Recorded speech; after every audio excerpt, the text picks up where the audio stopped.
क्या कभी दूध में कोलगेट डाला है? नहीं डाला तो अब डालकर ज़रूर देखें। हेलो एवरीवन, स्वागत है आपका मेरे चैनल में। कैसे हैं आप सब? आई होप रोज़ की तरह बढ़िया से होंगे। आप मेरे चैनल पर नए हैं तो मेरे चैनल को सब्सक्राइब कीजिएगा और मेरे वीडियो को लाइक शेयर कमेंट कीजिएगा।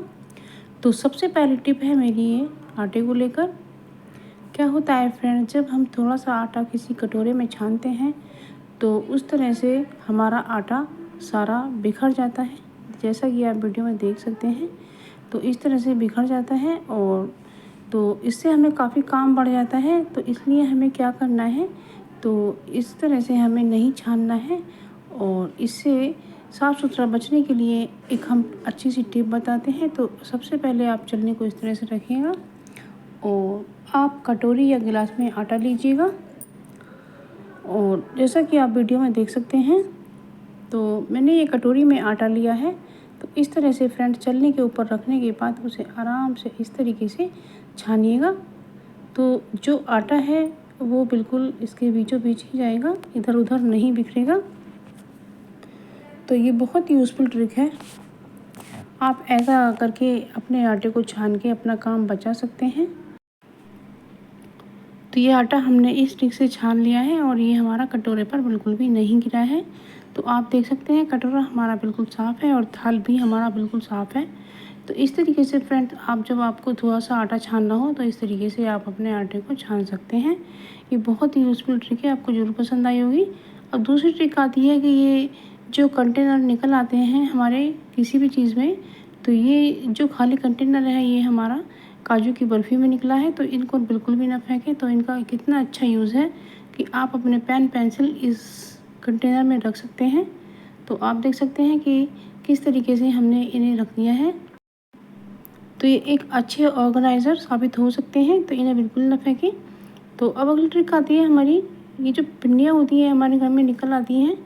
तो ये तरह तरह की पिन्नियाँ होती हैं और पड़ी रहती हैं। तो इस पिन्नी का मैं बहुत अच्छा सा यूज़ बताने वाली हूँ जो आपको बहुत पसंद आएगा। तो सबसे पहले तो हमें पॉलीथीन को फ़ोल्ड कर लेना है। तो इस तरीके से हमें करना है, लेकिन इसकी जो साइड है थोड़ा इन्हें खोल लेना है। तो इस तरीके से फ्रेंड्स, जैसा कि आप वीडियो में देख सकते हैं, ठीक है। तो इस तरीके से बस अब इसको फिर से फ़ोल्ड कर लेते हैं। तो इस तरीके से जो इसका कोना है हमें ये कोना काटना है। तो इसके लिए हम सीज़र ले लेते हैं और इसका कोना कट कर लेते हैं। तो बस इस तरीके से हमने इतनी पॉलीथीन काट कर निकाली है। तो हमें सर्कल शेप में ही इसको लेना है, जैसा कि आप वीडियो में देख सकते हैं। तो ये 2 सर्कल आए हैं, हम पहले एक सर्कल का ही यूज़ कर लेते हैं। तो हमें लेना है अपना वाइपर। क्या होता है फ्रेंड्स, जो इसका हैंडल होता है, जब हम पोंछा वगैरह लगाते हैं तो ये निकल कर हाथ में आ जाता है और हमारे चोट भी लग जाती है। तो ऐसा हम क्या करें, जो ये हैंडल निकले ना, तो उसके लिए हमें पॉलीथीन का ये गोल वाला पार्ट यहाँ पर लगा देना है। और इस तरीके से लगाने के बाद अपने हैंडल को लगा सकते हैं। तो फ्रेंड्स, अब ये हैंडल बिल्कुल भी नहीं निकलेगा, इससे आप आराम से पोंछा लगा सकते हैं। तो इस तरीके से करने के बाद ये बिल्कुल नहीं निकलेगा। और आप ये भी कह सकते हैं कि या तो हम कपड़ा भी लगा सकते थे, लेकिन नहीं, कपड़े में पानी चला जाता है और ये लोहे का होता है और ये गल सकता है। और पिन्नी के अंदर पानी बिल्कुल भी नहीं जाता है, ये अच्छे से सेफ रहता है। तो ये बहुत ही यूज़फुल ट्रिक है, आपको ज़रूर से पसंद आई होगी। तो इस तरीके से पिन्नी ज़रूर लगाएं। अब अगली ट्रिक आती है मिक्सी को लेकर। तो क्या होता है फ्रेंड, जो हमारी मिक्सी होती है उसके ऊपर तेल गिर जाता है या फिर चिकनाई के हाथ लग जाते हैं। तो उसको साफ़ करने के लिए हमें लेना है टैल्कम पाउडर। और पाउडर आप कोई भी कंपनी का ले सकते हैं।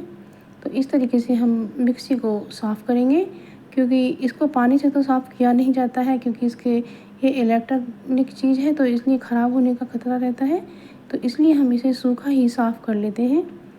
तो इसको ड्राई ही क्लीन करेंगे। तो इस तरीके से हमने एक ख़राब टूथब्रश भी लिया है और इसकी सहायता से जो इसमें चिकनाई वगैरह है वो सब निकल कर आ जाती है और ये मिक्सी हमारी बहुत ही अच्छे से साफ़ हो जाती है। यदि फ्रेंड्स आप नए हैं तो मेरे चैनल को सब्सक्राइब कीजिएगा और आप मुझे कमेंट सेक्शन में ये ज़रूर बताइएगा कि आप मेरी वीडियो दुनिया के किस गांव या शहर से देख रहे हैं, जो मुझे पढ़कर बहुत ही खुशी होगी और मैं अगले वीडियो में आपको थैंक्स भी कर सकूंगी।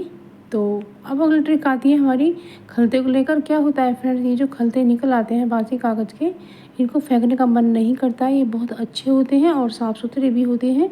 तो इस खलते को मैं यूज़ करके बताऊँगी। जब हमारे बच्चे टिफ़िन लेकर जाते हैं तो टिफ़िन में नीचे लगा सकते हैं। इससे हमारी जो रोटियां होती हैं या पराठे होते हैं वो गलते बिल्कुल भी नहीं हैं और वो अच्छे से रखे रहते हैं। तो इसलिए ये कागज़ का हम यूज़ यहाँ कर सकते हैं। तो इसलिए ये खलते बिल्कुल भी ना फेंकें, इन्हें संभाल के रखें। तो ये ट्रिक भी आपको ज़रूर से पसंद आई होगी। अब अगली ट्रिक आती है मेरी। तो फ्रेंड्स, हमने लिए एक बाउल और इसमें हमें 2 चम्मच दूध लेना है। और इसमें हमें अब दूध लेने के बाद में हमें एक चीज़ और लेनी है जो बहुत ही पावरफुल है और बहुत अच्छे से क्लिक करती है। ये है कोलगेट। तो इसमें डाला है हमने कोलगेट पेस्ट और इसमें आपको वाइट वाला कोलगेट ही लेना है क्योंकि बहुत अच्छे क्लींस का काम करता है। तो इसको हमने गाढ़ा गाढ़ा घोल करके इसको एक पेस्ट नुमा हमने बना लिया है, जैसा कि आप वीडियो में देख सकते हैं। तो इस तरीके से घोल ये हमने बनाया है। तो बस ये जो आप हमारे हाथ देख रहे हैं तो इन पर जो कालापन होता है तो इसे हटाने के लिए हम हाथों पर अप्लाई करते हैं। आप भी ऐसा ज़रूर से कीजिएगा, ये बहुत ही अच्छी यूज़फुल ट्रिक है। तो हाथों पे सबसे पहले इस तरह से हम इस पेस्ट को लगाएंगे और लगाने के बाद इसको गोल गोल सर्कल में इसको मसाज करनी है। तो इसका जो कालापन है वो जाता रहेगा। तो आप देख सकते हैं मैं किस तरह से मल रही हूँ। तो अब अगली ट्रिक आती है फ्रेंड्स, ये मैंने मूंग की दाल को भिगोया है और भिगोने के बाद में इसको जो छिलका होता है वो निकाल दिया है। कुछ छिलका इस पर रह भी गया है। तो मैंने इसको 5-6 घंटे के लिए भिगोया था। यदि आप चाहें तो रात भर भी सोख कर रख सकते हैं। तो मैंने इसको पीस लिया है और मिक्सी के जग में थोड़ा थोड़ा मूंग की दाल डाल के ही हमें पीसनी है।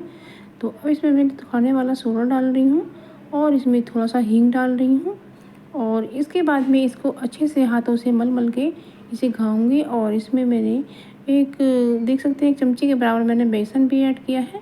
और इससे मूंग की दाल की जो पकौड़ियाँ होती हैं वो बहुत ही अच्छी बनती हैं और उनमें गांठ बिल्कुल भी नहीं पड़ती हैं। तो इस तरीके से मुझे इसे एक ही दिशा में घाते जाना है, इसे घाना कहते हैं। और इस तरह से करते जाते हैं तो फ्रेंड्स इसके अंदर हवा चली जाती है और इससे हमारी पकौड़ियाँ फूली फूली बनती हैं और इससे ज़्यादा भी हो जाती हैं। तो ये पकौड़ियाँ हम ऐसे ही बना रहे हैं। तो इसमें हम नमक और मिर्ची भी डालेंगे और चाहें तो आप इसमें वेजीज भी डाल सकते हैं, छोटे छोटे टमाटर और शिमला मिर्च, प्याज जो भी आपको पसंद हो ये भी आप इसमें डाल सकते हैं। हरी मिर्च भी डाल सकते हैं। तो इस तरीके से ये पकौड़ियाँ खाने में बहुत ही टेस्टी लगेंगी क्योंकि हम इन्हें दही बड़े नहीं बनाकर इसी तरह से चटनी से खाने वाली पकौड़ियाँ बना रहे हैं। तो आप चम्मच से छोड़िएगा फ्रेंड्स। इससे क्या होता है कि जो हमारा हाथ है वो इतना संता नहीं है और यदि दाल में संता रहता है तो उससे हाथ में खुजली भी होने लगती है। और इस तरीके से आप देख सकते हैं छोटी छोटी पकौड़ियाँ कितनी अच्छी तरीके से चम्मच से बनाई जा रही हैं और इस तरीके से सेकते जाना है। जब हमें पकौड़ियाँ छोड़नी है तो हमारा जो ऑयल है वो तेज़ गर्म होना चाहिए और उसके बाद जब ये थोड़ी सीख जाए तो गैस का फ्लेम मीडियम करने के बाद इन्हें थोड़ा क्रिस्पी करना चाहिए। तो इस तरह से मैंने ये मूंग की दाल की पकौड़ियाँ बनाई हैं और इन्हें चटनी के साथ सर्व किया था। ये बड़ी ही टेस्टी और बड़ी अच्छी पकौड़ियाँ बनकर के तैयार हुई हैं। बरसात के मौसम में तो ये बहुत ही स्वाद लगती हैं।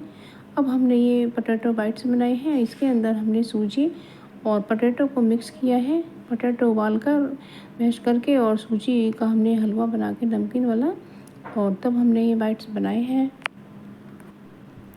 तो हमने इन्हें गोल बनाने के बाद फोक की मदद से इन्हें सुंदर सा बनाया है और इस तरीके से लंबा लंबा करने के बाद हमने छोटे छोटे बाइट को तोड़ा है। तो इस तरीके से हमारे सभी बाइट्स बनकर तैयार हैं। अब इन्हें फ्राई हम कर रहे हैं। तो फ्रेंड्स इसे हम क्रिस्पी होने तक बनाएंगे और लो टू मीडियम गैस पर ही क्रिस्पी करेंगे। जब हमें बनाना है तो जब इसको तेज़ गैस करना है और बाद में हमें गैस को मंदा करके क्रिस्पी करना है। तो फ्रेंड्स जब आपको कुछ ऐसी टिप्स मिल जाती हैं जो आपके काम को आसान करें और आपके समय की बचत करें और आपका काम भी ठीक ठाक हो जाए तो कितना अच्छा होता है। तो जब काम अच्छा हो जाता है तो उसकी तारीफ़ भी आपको सुनने को मिलती है।